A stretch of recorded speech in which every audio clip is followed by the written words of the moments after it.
Well, we've had a lot of rain already across the central and southern U.S., and the days of downpours will continue right through the end of the week here. Along with that comes some severe weather concern and some slushy snow accumulation to the far north. We're not quite done with winter. Of course, March is the third snowiest month on record for the Twin Cities, and we're not quite done with that snow potential just yet. How about this, though? Austin, Texas on Wednesday from midnight to 7 a.m., 4.35 inches of rain. That becomes the wettest March day on record. The previous was 2.69 set in 2012. The rain extending all the way up into the Commonwealth of Kentucky. There is the wet view from Louisville this morning. And again, flood watches have been posted from central and eastern Texas all the way up to Kentucky, Ohio, and West Virginia. And within this particular zone, maybe some 2 to near 5-inch rainfall tallies, a very thin, narrow band, but you stretch outside of that and you can see some fairly substantial amounts of 1 to 2 plus. Now, there is a chance for some severe weather today.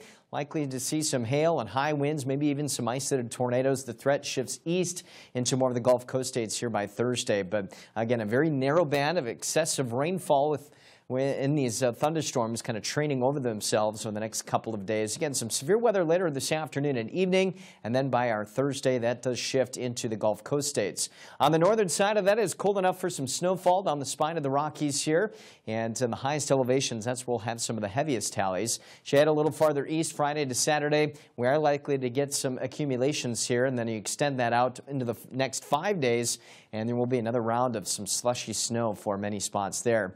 Temperature-wise here, still pretty warm as you head farther south. We're looking at some 70s and 80s, but that colder air perched in Canada is going to make a return as we take you into the first part of April. It looks like the Midwest, the Ohio Valley, the Northeast, and the Mid-Atlantic states will all be running below average.